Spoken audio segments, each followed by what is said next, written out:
I'm Joe Feeks, editor of Poultry Health Today, and with me is Dr. Steve Davis of Colorado Quality Research. Steve, it's great to have you here. Oh, thanks. Thanks for having me. Steve, I want to talk with you about a subject that I've interviewed you about before, and that's necrotic enteritis. But the difference now is that some people are trying to raise poultry without antibiotics, and if they can do it, more power to them. But you were just expressing concern about that from a gut health perspective and specifically enteritis. What are you seeing in the field? Well, what we're seeing in the field is that there's companies that have had complexes go to ABF, antibiotic-free, and they may have short-term success, feel like they're really have it figured out, and then now I'm seeing some of those same companies now, just a matter of 6 months later, are expressing that now the wheels are falling off the program.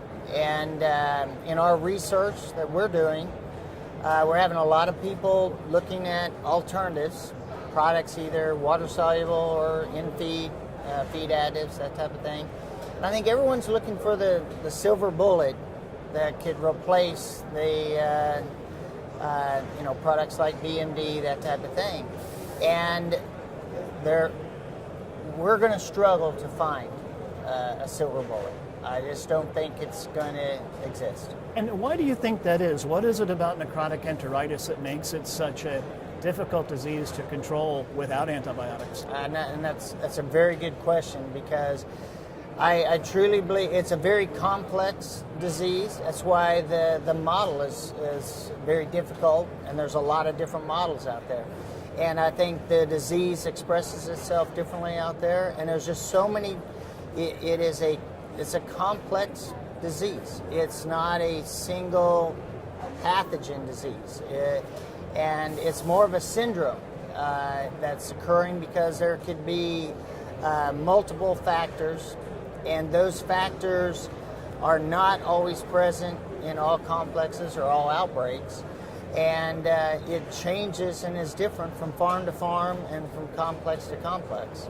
And it makes it a very difficult disease to control without antibiotics, where there's a broad spectrum efficacy against Clostridium perfringens, like a BMD has. Okay. Now, you've probably looked at some other alternative products. Can you tell us about your research there? Yeah, we have looked at a lot of alternative products and water-soluble feed additives. And to tell you the truth, we have tested more products that actually make the necrotic enteritis worse than it does make it better.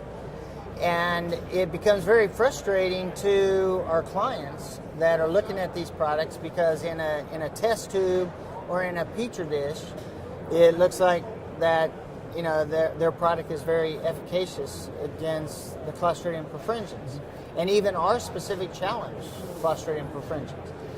But the broiler intestine is not a test tube or a petri dish. It's a very complex organ, and there's a lot going on there. And we know that anything that disrupts the natural microflora, or anything that causes any kind of irritation of that intestine, is going to make the necrotic enteritis outbreak worse. And I think that's what we're measuring, and that's what we're seeing, is that we have products that, yes, in a test tube or a petri dish, looks efficacious, but we put it in the bird, it's causing some disruption of the natural microflora, or causing irritation of that gut, and that leads to higher mortality and loss of performance in Clostridium perfringens challenge. Now, Steve, I know that you work closely with a lot of the companies here in the U.S., but you also travel quite a bit. You've presented in Europe and in other areas. Is necrotic enteritis something that's unique to the U.S., or do we see this in other markets too? Yeah, no, it is not unique to the U.S. by any means. And the U.S. is kind of following suit where the EU has been for some time, and they've been there for quite some time, and they continue to struggle without the feed-grade antibiotics, and actually it's led to increased use of antibiotics, but they're just using it in water-soluble form. And so it's a catch-22. I mean, this is not a problem or a direction that this industry is going to try to be antibiotic-free. It is not something that we're going to be able to have an answer soon. And I don't think that it's going to, even if we do find like a combination of products that end up being a natural alternative to antibiotics, that is necessarily, that efficacy may not be long-lived. Mm-hmm. I think it could be short-lived, and that's would only be natural if you really think about it. That, I mean, when it comes to antibiotics, we rotate antibiotics and that type of thing to keep from having resistance issues, those kinds of things. And why would we expect that not to be an issue with quote-unquote non-antibiotic type products as well? Steve, you make some good points about necrotic enteritis and antibiotic-free systems, but in fairness, producers with the more conventional systems have been struggling with this disease as well. What have we learned about managing necrotic enteritis in these more conventional systems? Yes, I agree that we have seen that out in the field and also in some of our tests that we do with necrotic enteritis, that even with standard programs out there, that there is more incidence of necrotic enteritis. One thing that we have found is that in our model with ionophores, in the use of those for the control of coccidiosis, and coccidiosis is obvious, a big factor in necrotic enteritis, mm-hmm. not just the Clostridium perfringens. That with ionophores we see a little less necrotic enteritis than we do with chemicals or cocci vaccines, and that is something that's pretty common out there. We also have found that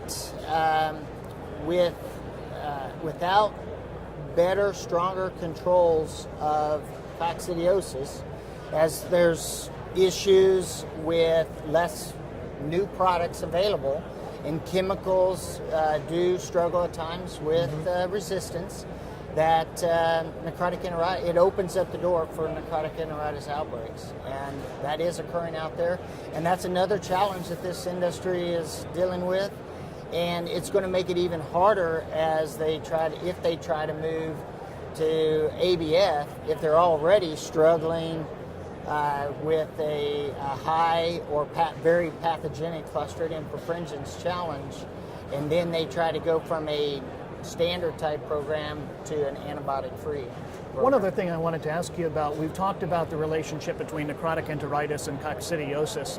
What about necrotic enteritis and gangrenous dermatitis? Any connection there?